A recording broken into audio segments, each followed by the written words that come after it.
খবর শুনছেন দুর্গাপুর সংবাদ চ্যানেল থেকে। আজ ৮ তারিখ মঙ্গলবার।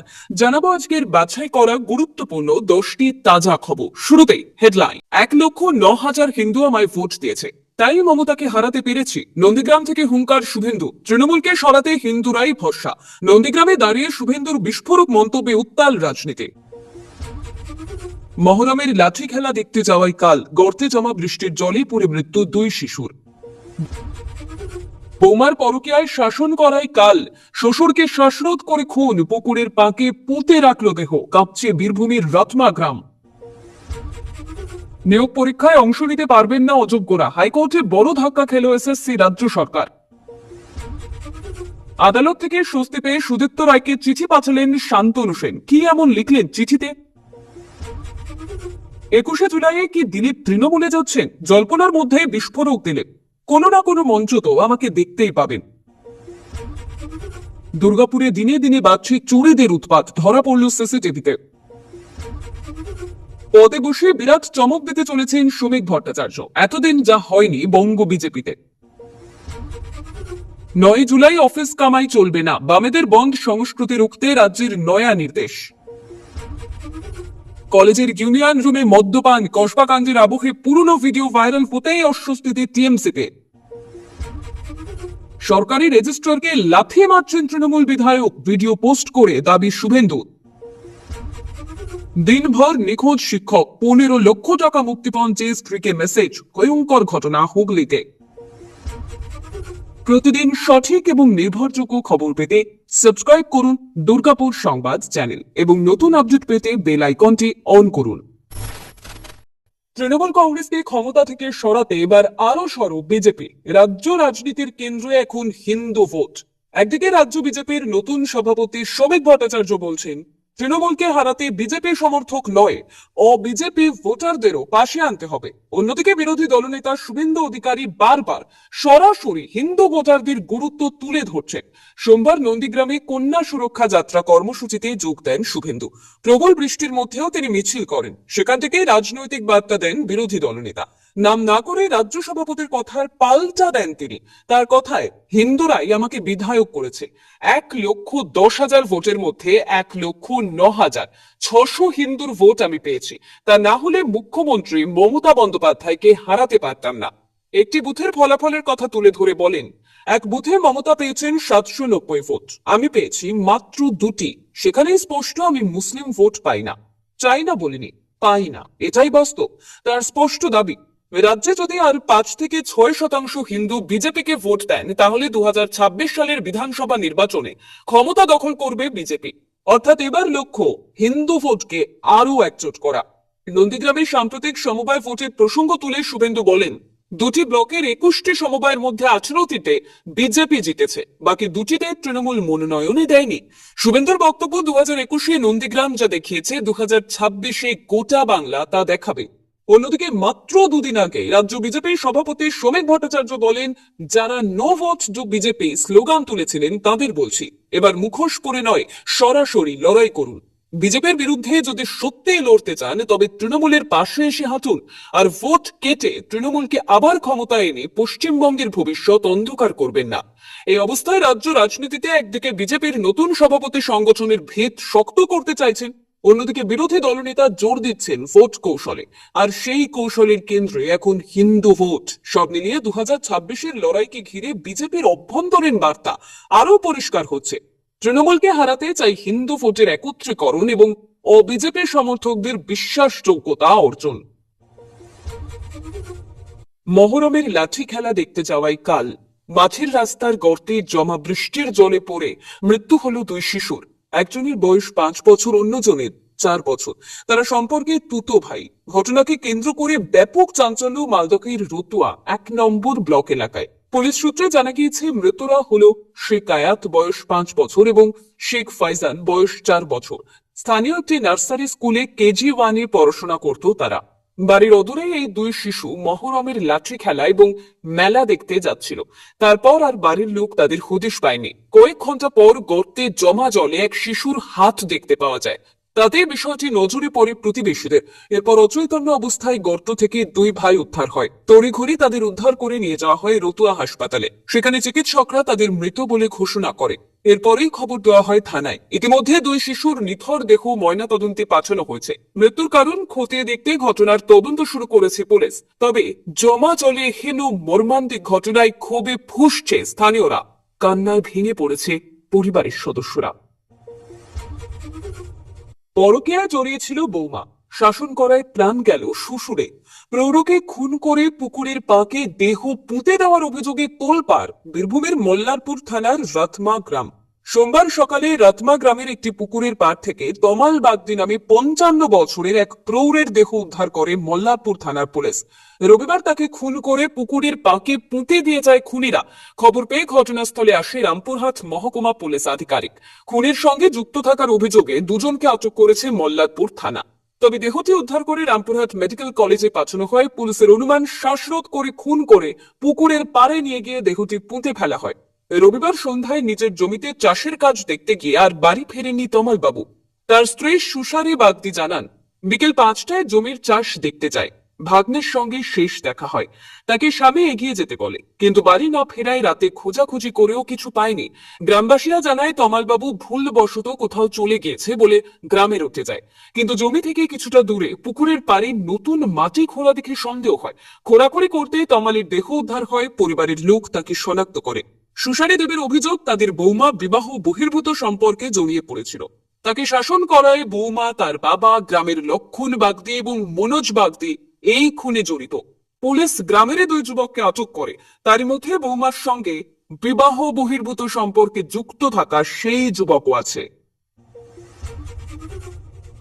কলকাতা হাইকোর্টে বড় ধাক্কা খেল এসএসসি এবং রাজ্য সরকার। 2025 সালে এসএসসির নতুন নিয়োগ পরীক্ষায় বসতে পারবেন না চিহ্নিত অযোগ্যরা। এদিন এমনই নির্দেশ দিল কলকাতা হাইকোর্ট। চিহ্নিত অযোগ্যদের মধ্যে কেউ পরীক্ষায় বসার জন্য আবেদন করে থাকলেও তাদের বাদ দিতে হবে বলে এসএসসি এবং রাজ্য সরকারকে নির্দেশ দিয়েছে কলকাতা হাইকোর্টের বিচারপতি সৌগত ভট্টাচার্য। সুপ্রিম কোর্টের নির্দেশিকা মেনেই আগামী 31শে ডিসেম্বরের মধ্যে নিয়োগ প্রক্রিয়া শেষ করতে হবে বলেও নির্দেশ দিয়েছেন বিচারপতি ভট্টাচার্য। প্রসঙ্গত, 26,000 চাকরি বাতিলের পর সুপ্রিম কোর্টের নির্দেশ মতন নতুন করে নিয়োগ বিজ্ঞপ্তি জারি করেছে রাজ্য সরকার।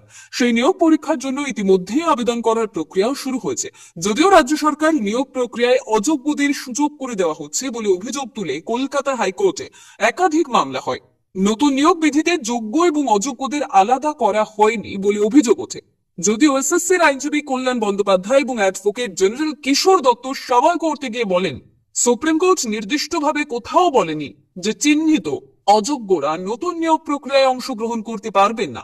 শিক্ষকতার পূর্ব অভিজ্ঞতা বাবদ যে 10 নম্বর দেওয়ার কথা এসএসসির নতুন বিজ্ঞপ্তিতে বলা হয়েছে, সেই নম্বরও এই অযোগ্যদের দেওয়া যাবে না বলেও সুপ্রিম কোর্ট কোনো নির্দেশ দেয়নি বলে এদিন কলকাতা হাইকোর্টে রাজ্য সরকার এবং এসএসসির পক্ষে সওয়াল করা হয়। শুধু তাই নয়, এসএসসি এবং রাজ্যের পক্ষ থেকে আরো যুক্তি দেওয়া হয়। সুপ্রিম কোর্টের নির্দেশ অনুযায়ী অযোগ্য চাকরি প্রার্থীরা চাকরি হারিয়েছেন, তাদের বেতনও ফেরত দিতে হয়েছে। ফলে আবার তাদের চাকরিতে বসতে না দিলে একই অপরাধে দুবার শাস্তি দেওয়া হয়ে যায়। রাজ্য মেডিকেল কাউন্সিলের পর শান্তনু সেনকে সাসপেন্ড করেছিল ইন্ডিয়ান মেডিকেল অ্যাসোসিয়েশনের কলকাতা শাখা। সাসপেনশন চিঠিতে সই ছিল রাজ্য মেডিকেল কাউন্সিলের সভাপতি সুদীপ্ত রায়ের কন্যার। আদালত থেকে স্বস্তি পেয়ে সেই সুদীপ্ত রায়কে চিঠি পাঠালেন শান্তনু। সাসপেন্ডেড তৃণমূল নেতা তথা রাজ্যসভার প্রাক্তন সাংসদ শান্তনু সেনের রেজিস্ট্রেশন বাতিলের যে সিদ্ধান্ত ঘোষণা করেছিল রাজ্য মেডিকেল কাউন্সিল, তা খারিজ করেছে কলকাতা হাইকোর্ট। আদালতের বক্তব্য, রেজিস্ট্রেশন বাতিলের কারণ জানানো হয়নি শান্তনুকে। কাউন্সিলকে পাল্টা নির্দেশ দিয়েছে আদালত। শান্তনু সেন বলেন, গত 3রা জুলাই সুদীপ্ত রায় জানান, আমার রেজিস্ট্রেশন সাসপেন্ড করা হয়েছে 2 বছরের জন্য, যদিও আমাকে কোনো নোটিশ আজ পর্যন্ত পাঠায়নি। 4 তারিখে রাতে আমরা দেখতে পাই ওয়েবসাইটে আমার সাসপেনশন নোটিশ আপলোড করা হয়। আমি চ্যালেঞ্জ করেছিলাম আমার রেজিস্ট্রেশন বাতিল করে দেখাক। আমার সামাজিক সম্মানহানি ঘটাতে এটা করা হয়েছিল। আজ আদালত থেকে যোগ্য জবাব পেয়েছে মাননীয় সভাপতি। আর আগের মতোই প্র্যাকটিস করতে পারবো আমি। আইএমএ ভোটেও এমন আচরণ করতে নেমেছিল। ক্ষমতার অপব্যবহার করে এমন আচরণ করেছিলেন মাননীয় সভাপতি। এমন আচরণের জন্য সরকারের এত কাজ সত্ত্বেও কিছু মানুষ মুখ ফিরিয়ে নিচ্ছে। এদিন সুদীপ্ত রায়কে উদ্দেশ্য করে তিনি বলেন, সুদীপ্ত রায় আমার বাবার বয়সী, তার সঙ্গে আমার দীর্ঘদিনের সম্পর্ক। আমি তার ভোটে পোলিং এজেন্ট হয়ে মার খেয়েছিলাম সিপিএম এর থেকে। আমার স্ত্রী সেই সময় অন্তঃসত্ত্বা ছিলেন, তাকেও মারা হয়েছিল। আমার মনে হয় উনি বয়সের ভারে ভারাক্রান্ত, তার শারীরিক এবং মানসিক চাপ কমুক, তাই আমি ফুল পাঠাচ্ছি, উনি সুস্থ থাকুন। তার রাজনৈতিক ভবিষ্যৎ নিয়ে জল্পনা তুঙ্গে। এর মধ্যে নিজের মেজাজেই রাজনৈতিক আক্রমণ জারি রাখলেন বিজেপি নেতা দিলীপ ঘোষ। বিজেপি কর্মীদের পেটানোর নিদান দেওয়ায় উত্তরবঙ্গ উন্নয়ন মন্ত্রী উদয়ন গুহকে তীব্র আক্রমণ শানালেন তিনি। রবিবার সিতায়ের একটি সভা থেকে ফের বিতর্কিত মন্তব্য করেন উত্তরবঙ্গ উন্নয়ন মন্ত্রী। উদয়ন গুহ বলেন, একটা বিধানসভা কেন্দ্রে তৃণমূলের একজন আক্রান্ত হলে বাকি 8টা বিধানসভা কেন্দ্রে 8জন করে বিজেপি কর্মীকে পেটাতে হবে। এমন অবস্থা তৈরি করতে হবে যে কোনো বাপের বেটার যেন রাতে শুয়ে মনে না হয় আমি এজেন্ট হব, এজেন্ট হওয়ার যেন সাহসী না হয়। এদিন উদয়ন গুহর এই মন্তব্য নিয়ে প্রশ্ন করা হলে দিলীপ ঘোষ বলেন, নিজের ঘরে কুকুর ও বাঘ, কোচবিহারের বাইরে ওনাকে কে চেনে? উল্টোটা যদি হয়, কলকাতায় ওনার জামা কাপড় ছিঁড়ে দেওয়া হয়, কি করবেন উনি? ক্ষমতা কারো চিরদিন থাকে না, ক্ষমতার আস্ফলনকারীদের লোকে ভুলে যায়। এরকম অনেক শের বাংলায় ছিল, তাদের মানুষ ভুলে গিয়েছে। তারা বেঁচে আছে কিনা কেউ জিজ্ঞাসা করে না। 21শে জুলাইয়ের সমাবেশে তার তৃণমূলে যোগদান নিয়ে রহস্য বজায় রেখেছেন দিলীপ ঘোষ। তার দলবদলের সম্ভাবনা নিয়ে প্রশ্নের উত্তরে দিলীপ বলেন, কোনো না কোনো মঞ্চে তো আমাকে দেখা যাবে, আসুক না 21 তারিখ। রাজনীতি জল্পনায় চলে, দেখা যাক না কি হয়। মানুষ কি চান সেটাই আসল। জল্পনা দিয়ে অনেকের রাজনীতি হয়। আমার জলও নেই, পোনাও নেই, আমার রাজনীতি আছে। ধোঁয়াশা বজায় রেখে তিনি পারো বলেন, 21শে জুলাইয়ের পর আর কোনো প্রশ্ন থাকবে না, সব প্রশ্নের সমাধান হয়ে যাবে। নতুন এক যন্ত্রণার মাঝে পড়েছে দুর্গাপুর শহরের প্রাণকেন্দ্র সিটি সেন্টার এলাকার মানুষজন। শহরের প্রাণকেন্দ্রেই কিনা দিনের পর দিন বাড়ছে দুষ্কৃতীদের উৎপাত। দুঃসাহসিক চুরির চেষ্টা করা হলো দুটি বাড়িতে।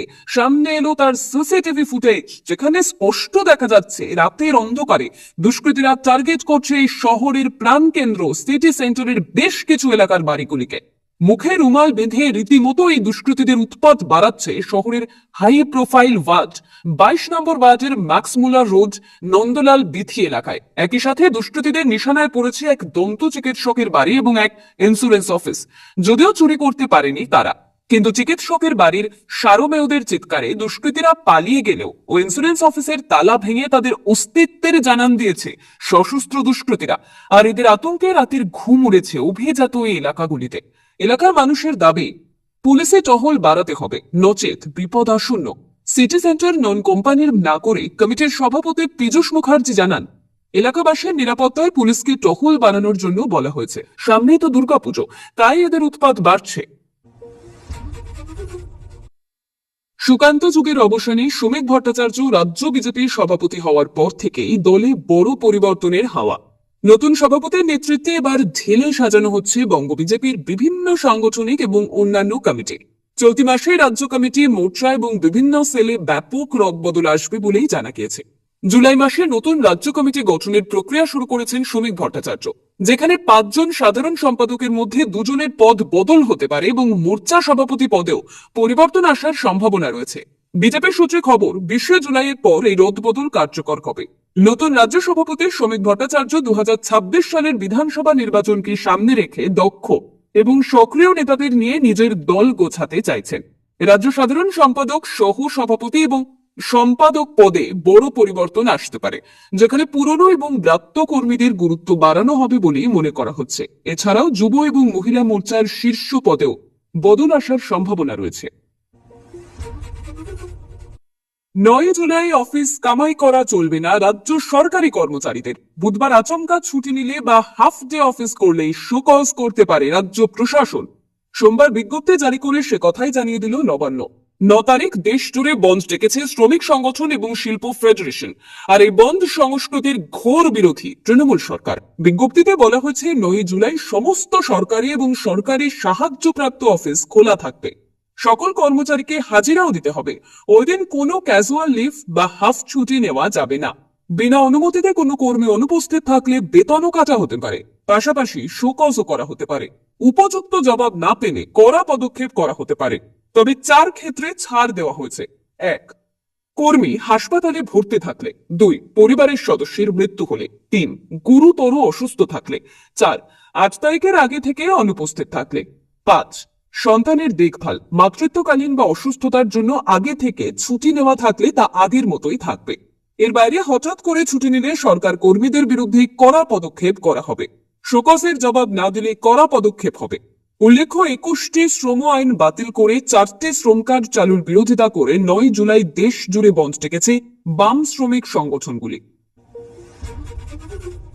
কলেজের ইউনিয়ন রুমে দেদার চলছে মদ্যপানের আসর। কসবাকাণ্ডের পর বালুরঘাট কলেজের ইউনিয়ন রুমে তৃণমূলের ছাত্র পরিষদের সদস্যদের এহেন মদ্যপানের 3 বছর পুরনো ভিডিও নতুন করে সোশ্যাল মিডিয়ায় ভাইরাল। যদিও এই ভিডিওর সত্যতা যাচাই করেনি উত্তরবঙ্গ সংবাদ। ছাত্রছাত্রীদের একসঙ্গে মদ্যপানের ভাইরাল ভিডিওটি রাজ্য বিজেপির ফেসবুক অ্যাকাউন্ট থেকেও পোস্ট করা হয়েছে, আর এতেই অস্বস্তিতে পড়েছে তৃণমূল ছাত্র পরিষদ। তৃণমূল ছাত্র পরিষদের জেলা সভাপতি অমরনাথ ঘোষ দাবি করেছে, ওই ভিডিও ভাইরাল করলে তাদের সংগঠনের বদনাম করার চেষ্টা চলছে। তবে বিরোধী বিজেপির যুব মোর্চার জেলা সভাপতি শুভ চক্রবর্তী জানান, তৃণমূল কংগ্রেসের সংস্কৃতিটাই এরকম, তারা শিক্ষাঙ্গনের পরিবেশকে বিষিয়ে দিয়েছে। কখনো ছাত্রীদের ধর্ষণ, শ্লীলতাহানি করা হচ্ছে, আবার কখনো কলেজের ইউনিয়ন রুমে মদ্যপানের আসর বসানো হচ্ছে। এআইডিএসওর জেলা কনভেনার তরিত বর্ষাকও ঘটনার তীব্র নিন্দা করেছেন।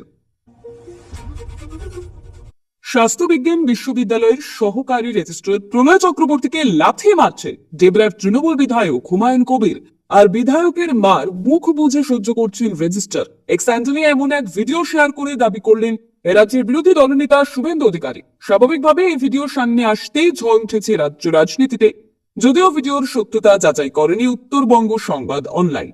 ভিডিওতে পোস্ট করে শুভেন্দুর দাবি, একটি সরকারি দপ্তরের ঘরে চেয়ারে বসে রয়েছেন হুমায়ুন কবির। খানিক বাদে সেখানে আসেন সহকারী রেজিস্ট্রার প্রলয় চক্রবর্তী।